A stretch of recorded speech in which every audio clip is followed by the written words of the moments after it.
Hello there guys, what is going on? SonOfChelsea back here again for my rational perspective on last night. As you can see behind me, Italy triumphing in the final on penalties. Yeah, heartbreaking really for England and for England fans. Yeah, it's tough. It's a tough review to make, obviously. I think Italy were brilliant, and I think Italy have been obviously the best team in the tournament. I think from day one, I think they deserve to win it, and I think it was good in this tournament that the two finalists were the two best teams in a tournament. You don't always get that. I think that Italy, their form throughout the tournament, I think the way they've adapted and been flexible, but very much stuck to their principles as well. I think you saw that last night, the way Mancini set up this team.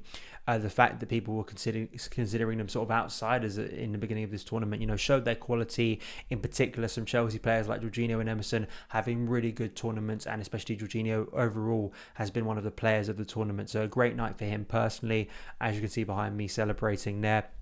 For England, I think, of course, it's heartbreak, it is, and it's horrible. But I think for me personally, watching Southgate's team and the way he's developed this side and got them to places I didn't expect him to in recent tournaments, I think there is a sense of pride in this squad. I think there's a connection to this squad.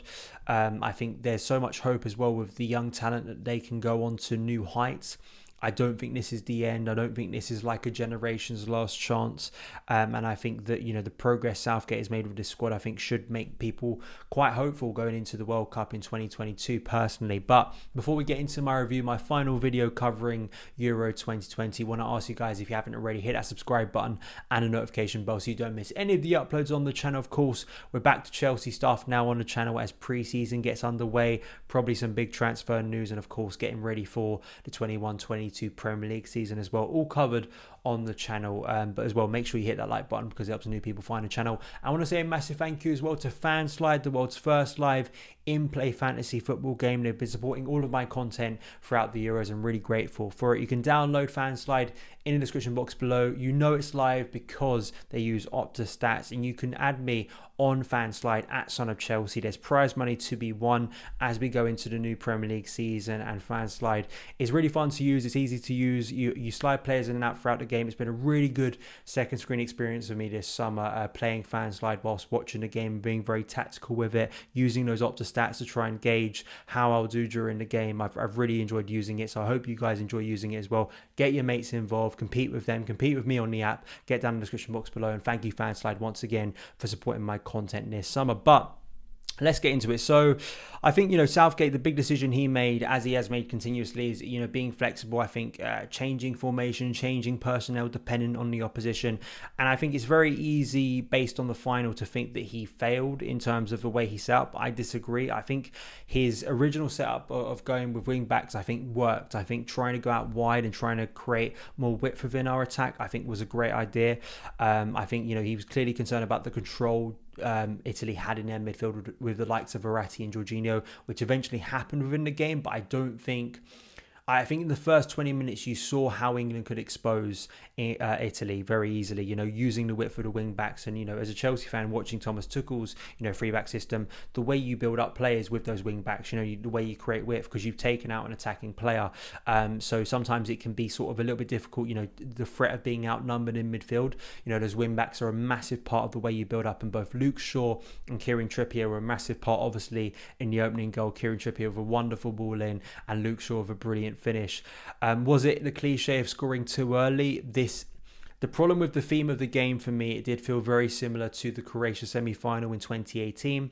It did feel very similar to the Holland defeat in 2019 at the Nations League, where England go in front early in a big game, look really on top, look really positive, look energetic, look like I can get at the opposition and maybe score another, really take control of the game.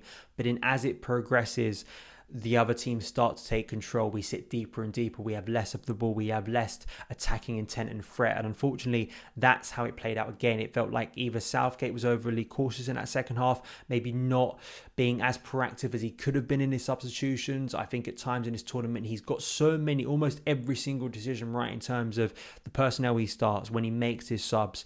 I look at, say, when we get to that second half period when he makes his first few subs and taking off Declan Rice. Unless Rice was injured or shattered, I'm not quite sure if that was the right sub. I think Henderson didn't really offer what Rice was offering. I think Rice had a really good game, and what Rice was giving to England from that midfield area was driving runs forward. I think given a different sort of problem for Italy to deal with, dragging them out wide, driving through the middle, opening up space, allowing attacks to form a little bit more, and adding to, of course, the threat we had with the wing backs. I think that taking him off at that point, I could only assume it was a fitness issue, because if it wasn't, I think it was a mistake by Southgate, because I don't think Henderson was nearly as dynamic and impactful as Declan Rice was throughout the game. So that was a bit of a shame. And you have to say that Jorginho, Verratti in particular in that midfield, really got a hold of the game, and Chiesa was a brilliant performer for Italy. He really was. I did think that maybe it would go in England's favour when he was forced off for injury, because his runs driving through midfield were really, really good, and I think he added that impetus. Maybe there was a sense for a lot of the game, the opening hour, that Italy were maybe being a little bit more passive. They had a lot of possession but weren't really doing anything to get into the final third. He was adding those sort of threatening runs, those driving runs that really caused England problems, and I think added the motivation and sort of the confidence within Italy's attack that they could get something out of the game. And of course, Bonucci from the corner scoring goal. I think Pickford tried his best to keep that out, as he did throughout the night, to be honest. It's 1-1, and there was a period where I did think it was going to go away from England. It felt like they were really rocked. Southgate changed formation. He took Trippier off, brought Bukayo Saka on, went to a 4-2-3-1, which allowed England to get in the game a little bit more, but England never quite had the threat they did in the opening 20 minutes where we had the width of the wing backs. I think, it was very much a case of Italy were able to control our attacks a lot more. We didn't threaten Donnarumma that much. We did have a little bit more in those closing minutes. I just wonder with Southgate, the question he'll be asking himself is, say he makes the sub for Saka, he makes the sub in particular for Henderson, a like-for-like change that I think took away England's sort of dynamic ability in midfield with Declan Rice. And I just wonder whether he felt maybe I could have brought on a Grealish at that point, someone who was going to add a little bit more attacking impetus. And as well, maybe you could have stuck with the three-back system. You could have taken off a Mason Mount. You could have, I don't think he would ever take off Sterling, given how important he's been for the tournament. He's had a brilliant tournament, he really has. But maybe just something that could have added to our attack. I think we were just a little bit too passive in that moment, and it felt like there was a period where we were just sort of hanging on for penalties and hanging on for extra time, And then penalties, listen, I think there is a strategy to penalties, and the idea that players have to step up. I mean, Southgate would have prepared these penalty takers. He said as much. The players have sort of vindicated that. So any criticism about certain players not stepping up for penalties and should be criticised for that, I think is completely wrong and inaccurate. Players miss penalties, and that's kind of the way it goes. I have nothing against and I have so much praise for any player in that situation from either nation. For their nation to step up in that moment and take up a penalty takes a lot of character. And for Bukayo Saka, at the age he is, to step up in that moment, the fifth penalty, of course when he took it he would have never known it was to save England, but I think that it shows a lot about the type of character he is. I think all three of Jadon Sancho, Marcus Rashford and Bukayo Saka, these are going to be massive players for England in the coming years. They're going to be part of the World Cup squad in 2022, I'm sure. Saka in particular, exciting this summer. I think the brilliant year he's had for Arsenal, the way he's gone from a player that I didn't personally expect to have much involvement in the first team, but it shows the option Southgate has to bring Saka in. He had a key hand in the first half against Denmark to get us back into the game. That was a vital moment, and Saka, I hope once the dust settles, can take that. I think he's going to be a dangerous player for Arsenal, absolutely, but for England, I think the sky's the limit for him personally, and I think it's the same for Sancho and Rashford. So every player that steps up and takes a penalty in that moment, you've got to give them credit, because it is the worst way to decide a final, but is there a better way out there? And unfortunately, for all of Jordan Pickford's heroics, we couldn't quite get the job done. It's heartbreaking. I think Italy absolutely deserve it. I think Jorginho was brilliant as the game went on. I think he's had a wonderful tournament. I actually personally think, and of course I'm going to say this because I'm a biased Chelsea fan, but I think he should have been given player of the tournament, because I think overall he had a better tournament than Donnarumma. I think that Jorginho's just been such a massive player, and what an incredible few months for him personally in his career.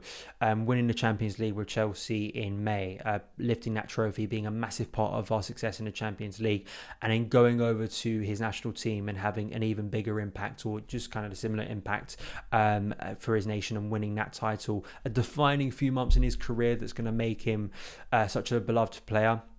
And I think it's wonderful to see a guy who I just think is a top bloke, and seeing him win that trophy as well with Chelsea. Emerson, I thought, had a really good game. I think this is probably going to be the end for Emerson's Chelsea career. I think he could be on the move this summer, but a great night for him personally, coming in for Spinazzola and having a really positive impact for his nation.